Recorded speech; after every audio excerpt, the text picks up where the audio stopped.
Shadow didn't care at all, and he made that clear to Tails. So how does that affect me? I guess it doesn't really, but we were hoping you'd help us figure out a way to get Sonic back from the dark side. Tails said.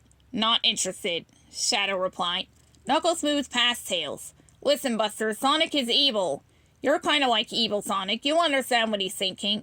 If you don't help us figure it out to stop him, Sonic and Eggman are going to take over the world. And do you really want Sonic to be the one who helps Eggman rule the planet? Shadow wasn't evil, but he didn't like being compared to Sonic in any way. That made him mad. Really mad. However, deep down, Shadow respected Sonic, and if Eggman had turned Sonic evil, that had to be corrected. Alright, fine, I'll help, Shadow said. Shadow showed up in Tails' lab only a few moments later.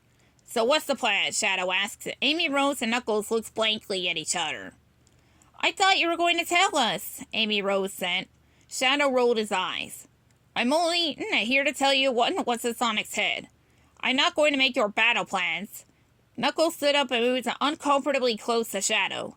Your intel is going to make the plan. We're going to rescue him, and you're going to tell us how. Got it? Shadow pushed past Knuckles, ignoring the warning. He walked toward one of Tails' computers.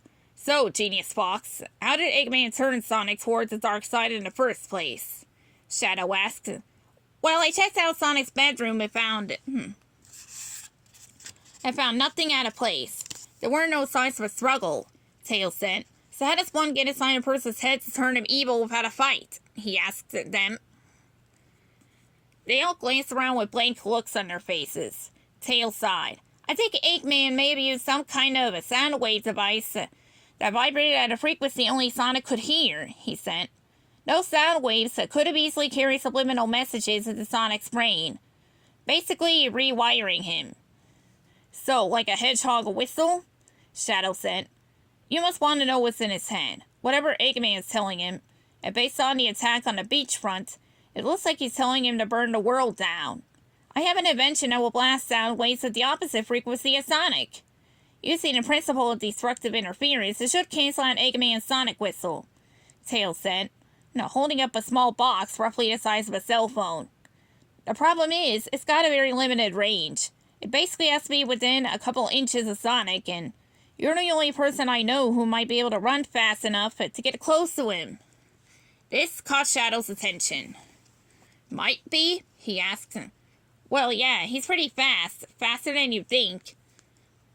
Faster than you, I think, Tails said.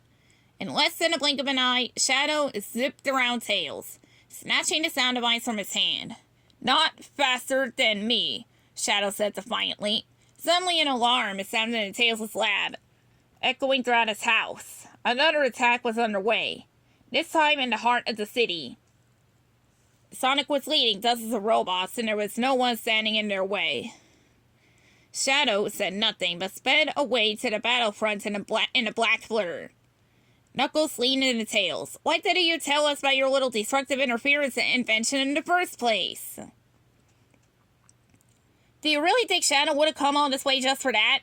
Tails smiled. Probably not, Knuckles said. Probably not, Tails agreed. Sonic could still hear the piercing sound that Eggman was using to control him, but he didn't care. It no longer hurt or bothered him. As long as he could take over the world, that was enough. And it was beginning in the city. Sonic led the robots into the middle of the city, and they were driving the citizens and residents into the streets. It was chaotic. But chaos wouldn't bother Shadow, who sped into town from the city's other end. He was carrying the disruptive interference device and was poised to use it on Sonic as soon as he got close. Hey Sonic, think you can outrun me? Shadow said. Sonic shot Shadow at passing lanes but paid him little heed. Shadow raced toward Sonic, but Sonic dashed out of the way, weaving his way through the destructive robots. Sonic was trying to navigate the obstacle course of the battle, but was finding it hard as the robots kept interfering. Shadow shoved one robot out of the way as he ran past. Another he used as a springboard, leaping into the air to try to make up ground. Just as he was about to reach Sonic, Shadow felt something hard hit his ankle. One of the robots tripped Shadow. The interference device flew from Shadow's hand into the rubble and chaos in the city streets. He couldn't even see it. Great, Shadow whispered to himself. Shadow searched through the rubble. He couldn't find the device anywhere. Without it, he knew it would almost be impossible to defeat Sonic or free him from Eggman's control, and then Sonic would be in charge. Not cool. Overhead, Shadow saw Tails' plane joining the fight. Amy, Rose, and Knuckles were battling robots on the ground. Shadow grew more frantic, searching for the interference device. Looking for this, Shadow spun around to see Sonic standing on a pile of rubble, holding the interference device. "Give it back," Shadow said through gritted teeth. Sonic examined the box in his hands. "What is it, a weapon?" Shadow glared at Sonic, determined to get the device back. "Something like that. It's a device that makes me even faster than you. Not that I need it." "Well, let's give it a try," Sonic said as he pushed a flashy button on the device. Suddenly, the interference sound waves blasted from the box through Sonic's ears and into his brain. The sound waves clashed with the sound waves coming from Eggman's machine that was controlling Sonic. Within seconds, both waves had canceled each other out. Sonic fell to the ground holding his head. Shadow took a step towards Sonic. "You okay, Sonic?" Shadow asked. Sonic looked up angry. "Yeah, bit of a headache is all." "Well, that and a whole lot of mad at Eggman." Shadow smiled. Sonic smiled too. "Tails, Knuckles, and Amy can finish this up," Sonic said.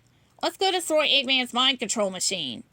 Sonic was about to speed to the villain's hideout when he noticed Shadow wasn't joining him. "Hey, I was just here to help you get free. Now that that's done, good job freeing yourself, by the way. I'm out," Shadow said. "Shadow, if Eggman did it to me, he could do it to you too," Sonic said. To be continued.